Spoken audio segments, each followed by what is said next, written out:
नमस्कार दोस्तों, स्वागत है आपका बोधी थिंक्स बाय चैनल में। दोस्तों, इस दुनिया में दिखावा करने वाले लोगों को हम दो तरह से देख सकते हैं। एक तो वह जिनके पास धन संपदा होती है तब वह दिखावा करते हैं, और दूसरे वह जिनके पास कुछ भी नहीं होता, उनके पास धन संपदा भी नहीं होती। कहने का अर्थ यह है कि उनके पास कोई भी ऐसा गुण नहीं होता जिससे लोग उनकी प्रशंसा करें। इसीलिए वह झूठ बोल बोलकर दूसरों से अपनी प्रशंसा करवाना चाहता है। वह दिखावा करता है कुछ होने का, लेकिन उसके अंदर कुछ होता नहीं है। जो लोग अपने गुण या फिर अपनी धन संपदा के कारण दिखावा करते हैं, वह अहंकार के शिकार हो जाते हैं। उनके अंदर अहंकार फूट फूट कर भर जाता है। उन्हें खुद पता भी नहीं चलता, लेकिन धीरे धीरे यही अहंकार उनके जीवन का मजा छीन लेता है। और जो लोग कुछ गुण या फिर धन संपदा ना होते हुए भी दिखावा करते हैं, ऐसे लोग जीवन में हमेशा दुखी रहते हैं, क्योंकि ऐसे इंसानों की सच्चाई कभी ना कभी तो सामने आ ही जाती है, तो उन पर कोई विश्वास नहीं करता, कोई भरोसा नहीं करता, और इस दुनिया में कोई भी उनका अपना नहीं होता। उसके घर वाले, उसके माता पिता तक उस पर भरोसा नहीं करते हैं, क्योंकि उसकी दिखावा करने की आदत सबकी नजरों में उसे नीचा बना देती है। आज की जो कहानी मैं आप लोगों को सुनाने वाला हूं, वह एक ऐसे व्यक्ति की कहानी है जो दिखावा करने की वजह से परिस्थितियों में फंसता चला जाता है, और आखिरकार उसका परिणाम क्या होता है, यह तो आपको इस कहानी में ही सुनने को मिलेगा। और साथ के साथ आप इस कहानी में यह भी जानेंगे कि दिखावा करने वाले लोगों से किस प्रकार अपने आप को बचाया जाए, या फिर आप खुद दिखावा करने से कैसे बचे।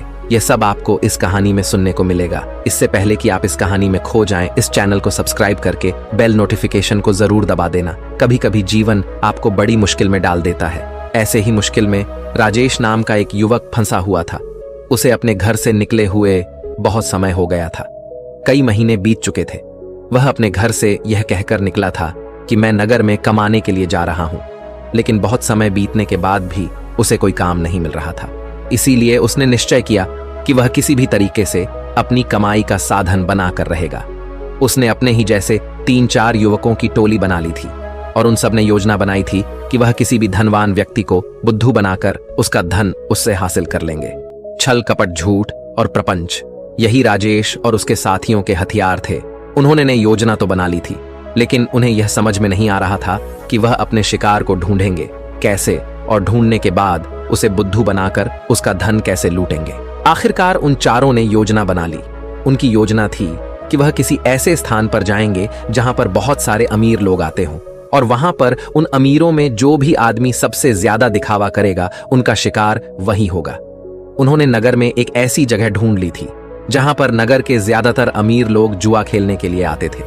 उन चारों की योजना थी कि वह एक ऐसा नाटक रचें जिसमें राजेश किसी नगर का महाराज कहलाया जाएगा, और उसके सभी साथियों में से 2 साथी उसके अंगरक्षक होने का अभिनय करेंगे। सिर्फ राजेश ही नहीं था जो राजा होने का दिखावा कर रहा था, उसके साथ उसका दूसरा साथी भी था जो किसी दूसरे नगर का राजा होने का दिखावा कर रहा था। आखिर उनकी योजना क्या थी, यह आपको कुछ देर में पता चल जाएगा। अगले दिन से सुबह सुबह सारे लोग अपने पात्र के हिसाब से वस्त्र धारण करके उस जगह पहुंचे जहां पर शहर के ज्यादातर अमीर लोग जुआ खेलने के लिए आते थे। राजेश उस जगह पर एक नगर का महाराज बनकर पहुंचा था, जिसके पीछे उसके साथी अंगरक्षक साथ साथ चल रहे थे। सब अमीर लोगों की नजर उन पर टिकी हुई थी, क्योंकि राजेश उन सब में सबसे ज्यादा अमीर लग रहा था। उसकी वेशभूषा बेशकीमती लग रही थी, बेहद आकर्षक लग रही थी, जिससे सभी लोग उसकी तरफ आकर्षित हो गए थे।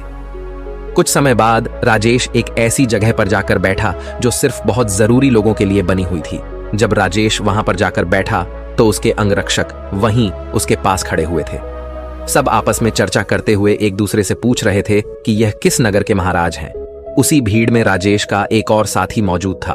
उसने उन सबको संबोधित करते हुए बताया कि राजेश किसी बड़े नगर का बड़ा महाराज है, और सबने उसकी बात पर यकीन कर लिया। अब वह अमीर लोग जो ज्यादातर दिखावा करते थे, जो किसी बड़े आदमी से अपना सम्मान सुनने के लिए तरसते रहते थे, ऐसे लोग राजेश के आसपास मंडराने लगे थे।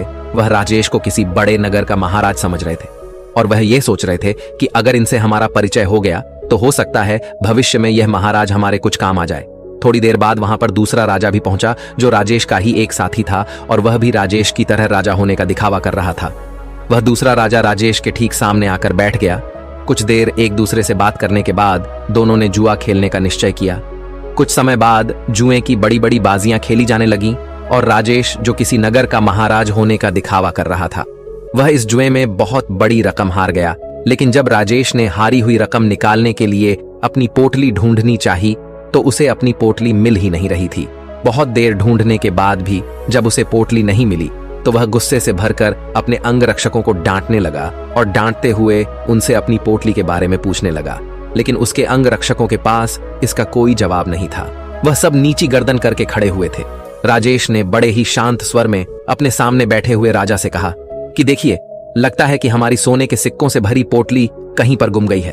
मैं मानता हूं कि मैं जुए में हारा हूं, लेकिन फिलहाल मेरे पास तुम्हें देने के लिए कुछ भी नहीं है। अगर तुम मुझे कोई अपना पता दे दो तो मैं तुम्हारे पते पर तुम्हारी रकम भिजवा दूंगा, या फिर तुम मेरे राज्य में आकर मेरे राजमहल में चले आना, वहां पर तुम्हारी पूरी रकम तुम्हें मिल जाएगी। यह सुनकर वह सामने बैठा हुआ राजा गुस्से से आग बबूला हो गया। वह राजेश को बहुत भला बुरा कहने लगा। नौबत यहां तक आ गई कि दोनों में हाथापाई शुरू हो गई। वहां पर उसके अंगरक्षक और इधर राजेश के अंगरक्षक दोनों आपस में भिड़ गए। कुछ देर बाद एक अमीर आदमी उन दोनों के बीच में पहुंचा और उन दोनों का झगड़ा सुलझाते हुए उसने कहा कि महाराज, आप मुझसे कुछ धन उधार ले लीजिए। आपको लड़ने की जरूरत नहीं है, यह आपको शोभा नहीं देता, यह आपकी शान के खिलाफ है। मैं आपको धन उधार दे देता हूं, आप मेरा धन मुझे लौटा देना। यह रहा मेरा पता। और अपना पता देते हुए उस अमीर आदमी ने राजेश को बहुत सारे सोने के सिक्के दे दिए। जितने वह जुए में हारा था उसने उसी के सामने बैठे हुए राजा के मुंह पर फेंक कर मारे और उस राजा से कहा कि हमारे लिए इन मुद्राओं की कोई कीमत नहीं है। तुम हमें जानते नहीं हो कि हम कितने बड़े महाराज हैं, हमारा नगर कितना बड़ा है, कितना खुशहाल है। अगर तुम कभी हमारे नगर में आओगे तो तुम्हें पता चलेगा। इस सज्जन ने मेरी मदद की है और बदले में मैं इसे इसका इनाम जरूर दूंगा। और यह कहते हुए राजेश ने उसे अपने नगर का पता देते हुए कहा कि अगर तुम हमारी मदद नहीं करते तो शायद आज हमें अपमानित होना पड़ता, लेकिन तुमने हमारी इज्जत बचाई है और बदले में हम तुम्हें सम्मान से नवाज। तुम्हें कभी भी किसी भी चीज की जरूरत हो तो तुम बेहिचक हमारे नगर में हमारे राजमहल के अंदर चले आना। तुम्हारे लिए हमारे राजमहल के दरवाजे हमेशा खुले रहेंगे। वह अमीर आदमी तो चाहता ही यही था कि किसी तरह मेरा काम निकल जाए, किसी तरह मैं महाराज की नजर में ऊंचा बन जाऊं कि भविष्य में कोई मैं अपना काम उनसे निकलवा सकूं। थोड़ी देर बाद संध्या हो चुकी थी और संध्या समय सभी अपने घर की तरफ प्रस्थान कर गए। राजेश ने भी उस अमीर आदमी से जाने के लिए आज्ञा मांगी और कुछ समय में उसका धन वापस लौटाने का वादा करते हुए राजेश वहां से अपने अंगरक्षकों के साथ प्रस्थान कर गया। उनके द्वारा रचे गए नाटक में एक अमीर आदमी फंस चुका था, जिससे उन्होंने बहुत सारा धन भी ऐंठ लिया था। राजेश ने योजना बनाई थी कि जैसे ही वह किसी अमीर आदमी को बेवकूफ बना देगा तभी वह इस नगर को छोड़ देगा, क्योंकि यहाँ पर रहना अब खतरनाक साबित हो सकता था। इसीलिए उसने अपने साथी को बुलाने के लिए कहा जो दूसरे राजा का अभिनय कर रहा था, क्योंकि सोने के सिक्कों से भरी पोटली तो उसी के पास थी।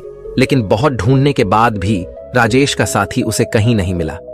अब राजेश को आभास हो गया था कि उसके साथी ने उसी को बेवकूफ बना आया है और सारा धन लेकर रफू चक्कर हो गया है। जब राजेश को इस बात का पता चला तो उसे बहुत दुख हुआ। उसे कोई रास्ता नहीं सूझ रहा था।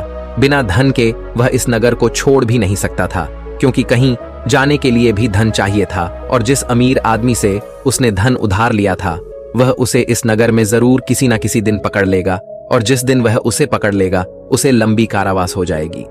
यहाँ पर समझने की बात यह थी कि वह अमीर आदमी उन लोगों के बीच में दिखावा करने की कोशिश कर रहा था कि मैं राजा के कितने करीब हूं, मैं उनकी मदद करता हूं, ताकि दूसरे अमीर लोगों को यह लगे कि उसके संपर्क बहुत ऊंचे ऊंचे हैं। ये बहुत अमीर और बहुत रईस लोगों के बीच में उठता बैठता है, जिससे उसका ओहदा अपने साथियों के बीच बढ़ सके। इसीलिए उसने दिखावे की वजह से राजेश रूपी राजा को वह धन उधार दे दिया था। और राजेश तो जैसा कि आप सबको पता है, वह तो इसीलिए दिखावा कर रहा था कि वह किसी को अपना शिकार बना सके। लेकिन वह कहते हैं कि जैसी करनी वैसी भरनी। दोनों को दिखावे की सजा मिली। उस अमीर आदमी का धन लुट गया और यहाँ राजेश को उसके साथी ने ही बेवकूफ बना दिया था। कुछ समय बाद राजेश को उस नगर के दरबारियों ने ढूंढना शुरू कर दिया, क्योंकि उस अमीर आदमी को पता चल चुका था कि उसके साथ छल हुआ है, उसके साथ कपट हुआ है, और वह किसी भी कीमत पर राजेश को ढूंढना चाहता था। इसीलिए राजेश को छुपकर जंगल के रास्ते से वह नगर छोड़कर भागना पड़ा। जंगल में छुपते छुपाते वह एक दिन एक भिक्षु की कुटिया में पहुंचा, जहां पर एक भिक्षु ध्यान कर रहा था। राजेश उस भिक्षु के चेहरे की सादगी देखकर उसकी तरफ बहुत आकर्षित हो गया। उनके ध्यान से बाहर आने का इंतजार करने लगा। कुछ देर बाद भिक्षु ने जब अपनी आंखें खोली तो उन्होंने सामने बैठे राजेश को देखा। उन्होंने राजेश से पूछा कि तुम कहां जा रहे हो और यहां पर मुझसे क्या चाहते हो। राजेश उनके चरणों में गिर पड़ा और रोते हुए उनको बोला, गुरुदेव, मैं दिखावा कर कर थक चुका हूं। मुझे कोई रास्ता नजर नहीं आ रहा। घर वालों के सामने मुझे दिखावा करना पड़ता है कि मैं नगर में कोई काम कर रहा हूं और नगर में मैं लोगों को बेवकूफ बनाता हूं, उनके साथ छल करता हूं, कपट करता हूं। मेरा पूरा अस्तित्व दिखावे पर टिका हुआ है। कृपया करके मुझे कोई ऐसा तरीका बताएं जिससे मैं आपकी तरह सादगी भरा जीवन जी सकूं, खुश होकर, शांत होकर अपने जीवन का मजा ले सकूं। मैं थक गया हूं। भिक्षु ने मुस्कुराते हुए कहा कि सारी दुनिया दिखावा ही तो कर रही है। कोई अगर तुमसे कहता है कि तुम तो बहुत ही ईमानदार आदमी हो तो तुम खुश हो जाते हो, ये जानते हुए कि तुम एक झूठे और मक्कार आदमी हो। हर जगह, हर परिस्थिति में जब भी किसी इंसान को मौका मिलता है तो वह दिखावा करने से चूकता नहीं है। ये तुमने भी जरूर महसूस किया होगा। दिखावा करने के बाद तुम्हें तो ये लगता है कि तुम बहुत समझदार हो, तुम चालाक हो, लेकिन चालाक होने के कारण तुम्हारे जीवन की सरलता खो जाती है। तुम साधारण नहीं रह पाते। तुम हर जगह दिखावा करने की कोशिश करते हो और इसीलिए जीवन के आनंद को तुम कभी महसूस ही नहीं कर पाते। लेकिन समझने की बात यह होती है कि आदमी दूसरे के सामने दिखावा तभी करता है जब वह सामने वाले की नजर में ऊंचा होना चाहता है। अगर तुम सामने वाले से प्रभावित नहीं होते तो तुम्हें दिखावा करने की कोई जरूरत ही नहीं रहेगी, क्योंकि तुम किसी ना किसी तरह सामने वाले आदमी को आकर्षित करना चाहते हो, उसे अपनी ओर खींचना चाहते हो, और यही दिखावे का सबसे बड़ा कारण होता है। लेकिन जो इंसान तुम्हारे दिखावा करने की वजह से तुम्हारी तरफ आकर्षित हुआ है, तो कल अगर उसे तुम्हारी सच्चाई पता चलेगी तो वह तुमसे दूर भी हो जाएगा। इसीलिए दिखावा करने की वजह से अपने भी हमसे दूर होते चले जाते हैं। हमें इसका कभी एहसास ही नहीं होता और हम अकेले पड़ते चले जाते हैं। आखिरकार हम पाते हैं कि हमारे आसपास कोई भी मौजूद नहीं है जिसे हम अपना कह सके, जिससे हम अपने दिल की बात कर सकें, क्योंकि हर इंसान के सामने हमने सिर्फ दिखावा ही किया है। लेकिन जो इंसान अपने आप को जानता है, अपने एकांत में स्थापित हो गया है, उसे किसी के आने जाने से कोई फर्क नहीं पड़ता। वह तो बस अपने एकांत का आनंद उठाता है। कोई आए तो ठीक और जाए तो भी ठीक। वह किसी को आकर्षित करने की कोशिश नहीं करेगा और इसीलिए उसका जीवन सरल होता चला जाएगा, साधारण होता चला जाएगा। और जितने सरल तुम बनते जाओगे उतनी ही आसानी से तुम ध्यान में प्रविष्ट हो पाओगे। जीवन एक परीक्षा है, लेकिन कुछ लोग उस परीक्षा में संघर्ष नहीं कर पाते और वह लोग एक दिखावे का रास्ता अपना लेते हैं। उस जीवन को पूरी सच्चाई से जीना ही नहीं चाहते। वह खुद की सच्चाई को भी खुद स्वीकार नहीं करना चाहते। ऐसे बहुत से लोग होते हैं जिनके अंदर बहुत सारी बुराइयां होती हैं, लेकिन वह अपनी बुराइयों को कभी खुद महसूस ही नहीं कर पाते, खुद स्वीकार ही नहीं कर पाते। उन्हें पता होता है कि उनके अंदर यह कमी है, लेकिन अहंकार, दिखावे के कारण ना तो वह अपनी बुराई सामने वाले के सामने बता पाते हैं और ना ही उसको खुद स्वीकार करके उसको ठीक कर पाते हैं। इसीलिए सबसे पहले दिखावे की दुनिया को छोड़ो, बनावटी दुनिया को दूर हटा दो, क्योंकि जब बनावटी दुनिया तुमसे दूर होगी तो ही तुम्हारा मन स्वच्छ हो पाएगा, निर्मल हो पाएगा। और जितना मन तुम्हारा निर्मल होगा उतने ही अच्छे लोग तुम्हारे संपर्क में आते रहेंगे। और जितना कपटी तुम्हारा मन होगा तो कपटी लोग ही तुम्हें मिलते जाएंगे। हमें वही लोग जीवन में टकराते हैं जिस तरह का हमारा खुद का नजरिया होता है। अगर हमारा नजरिया साफ है, शुद्ध है, तो हमें शुद्ध लोग ही टकराएंगे। और वहीं पर अगर हमारा नजरिया कपट से भरा हुआ है, धोखे से भरा हुआ है, तो हमें रास्ते में ऐसे ही लोग टकराएंगे। तुम किसी को धोखा दोगे, कोई तुम्हें धोखा देगा, और यह गोला निरंतर चलता रहता है। इस चक्र से बाहर आने का सिर्फ एक ही तरीका है। किसी को आकर्षित करने की कोशिश मत करो, किसी को भी जबरदस्ती झूठ बोलकर खुश करने की कोशिश मत करो। बस तुम अगर यह छोटा सा सिद्धांत अपना लेते हो तो तुम्हारी बनावटी दुनिया कब सच में बदल जाएगी तुम्हें पता ही नहीं चलेगा। साधारण रहकर, सरल रहकर ध्यान की गहराइयों से अपने जीवन का परिचय कराओ, तब तुम्हें जीवन के आनंद का पता चलेगा। तब तुम समझोगे कि जीवन के असली मायने क्या होते हैं। किसी को बेवकूफ बनाना, किसी को झूठ बोलना, जबरदस्ती दिखावा करना, यह जीवन नहीं है, यह कुछ और है। यह दुख है, यह संताप है, और यही दुखों का कारण है। इसीलिए तुम दुखों को काटना चाहते हो तो सबसे पहले इस पेड़ की जड़ को उखाड़ कर फेंको जो दिखावे का पौधा तुमने लगा रखा है।